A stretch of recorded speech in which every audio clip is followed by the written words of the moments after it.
Exactly. So let's move on now to Ken's trip.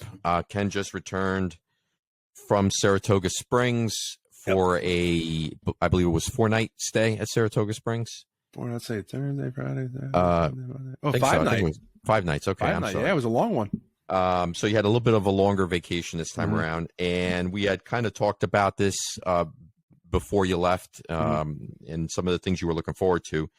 But for those folks who have never stayed at Saratoga Springs, let's just really quickly talk about how you felt about the check-in process. I know that now, if you haven't been to Disney in a few years, you now get a message on the app that lets you know that your room is ready, as opposed to the old-fashioned way of actually physically having to go to the desk to check in. So how did that go for you?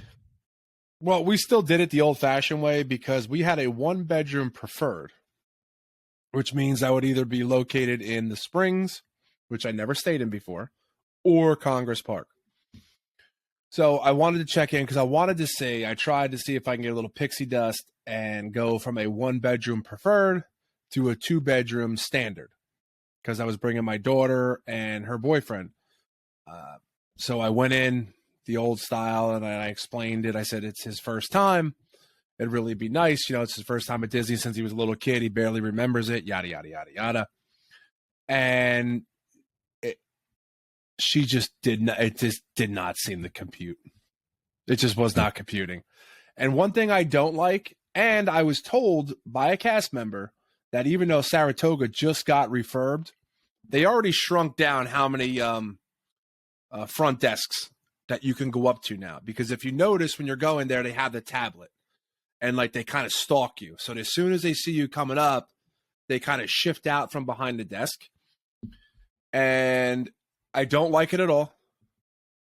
I do not like it. I don't think it's one-on-one. I don't think it's private. I just don't like that whole feeling. I'm old school. I like to go up to the desk, lay everything out for me. I think it's a little more private. You feel like people are listening to you. Well, that was my next question. Yeah. So if you're standing there and I'm behind you and I'm another party now, I can basically hear everything, correct? Yes, correct. And even when they ask you, because, if you have to reset, they don't have it, they might hear your 4-digit. Well, you don't say it out loud because you got to put your 4-digit pin in if you want to use your magic band. But like, I did not feel it at all. I was like, this feels like just unprofessional. Like, I just don't like this at all. And I asked the girl, and she's like, oh, no, I much prefer the tablet. And then another night I had to go up to the front desk and I said something, and she's like, no, she's like, this is what they want because Disney feels it's personable. It's one-on-one. Like, we're coming to you. Mm-hmm. I says, I get it. However, I don't agree with it.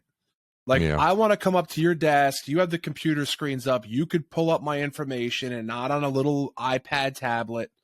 And they're not even the big tablets. They're the smaller ones. But the younger generation, they like it. And she said, we prefer doing this. And I'm like, okay. I don't like it. And they said they're actually eliminating all of the desks. They will be gone eventually. Wow. They will be gone. So I don't know how many people they would probably keep the one desk for your like your bellhop, for the concierge and stuff like that. But that's it. It's going away. Don't like it. I know I'm probably in the minority with the technology of just checking in digitally. But like if you want to go up and ask for a certain preference, or maybe like, hey, can I make sure I'm in Congress Park and not in the Springs, or vice versa? Like, you can't do that on the app. And that's what you're losing. And I don't think they care. But so, yeah, I was not overly happy with the check-in process. She didn't really seem to take in what I was asking. And I did not get the 2-bedroom. That's a shame because, I mean, I understand they probably hear that story and maybe there was an issue with accommodating you. Yeah. But just tell me no. But it seems like they didn't even give you an effort into trying to accommodate, no effort, especially somebody who hasn't been to Disney since they were a child and they're coming back. Normally they would at least try. Now, they were telling me, because what happened, Walt, is that I was there for 5 nights, And our trip was original. We were supposed to fly home on MLK Day. And my wife saw months ago that the airlines, the prices were astronomical. So we extended our vacation by 1 day because each of our tickets dropped by hundreds of dollars. The only problem is we were put on a wait list. So I want to say about a week or two later, the wait list came through. DVC called us. We actually missed the call. She didn't know who it was. And then they left a mail, just a voicemail stating that your wait list came through, blah, blah, blah, blah. She never called them back, never checked in on it. No big deal. Well, so I had a 1-bedroom preferred for the first 4 days. Then I had to check out to check back in for my 1 room for 1 night.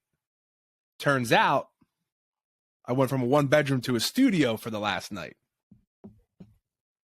Because since there was 4 of us and the wait list took that into account and my wife didn't catch it, is that since a studio and a 1-bedroom accommodate 4.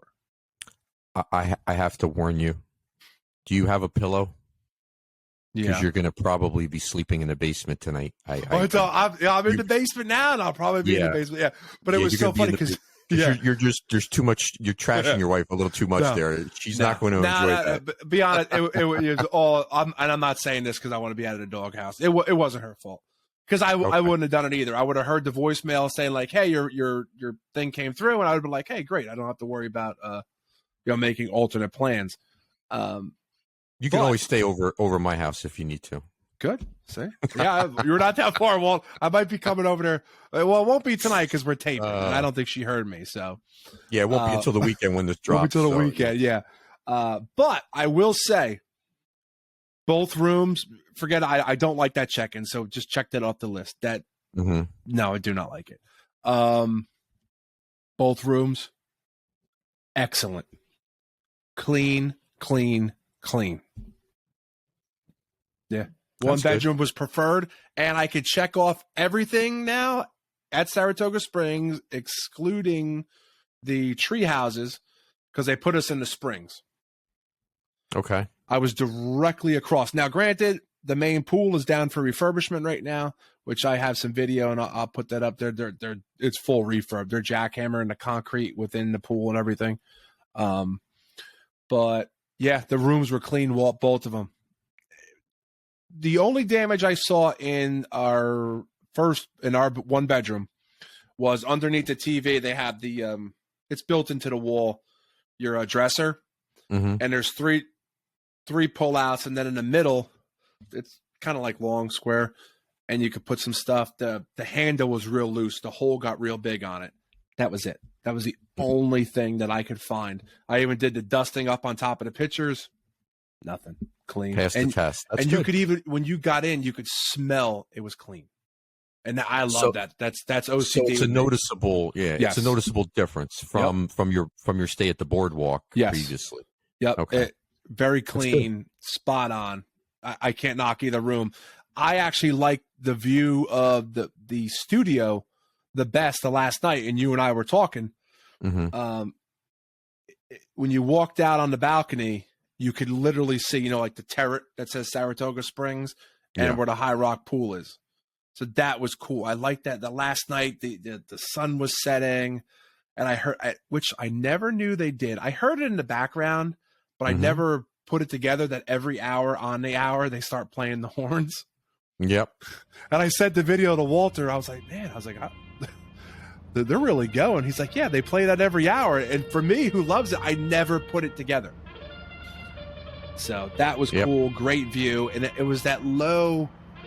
Great location, too. Great location. And you know what? It sounds corny, but sitting outside, relaxing. I had some port wine and cheese, had a drink, kicked my feet up, sun setting. You hear like that idling. Yeah. The idling of the buses and it's just relaxing. What a cool spot. I had a good time. The rooms were definitely so thumbs up on tip-top that. shape. Yeah, thumbs up. Okay.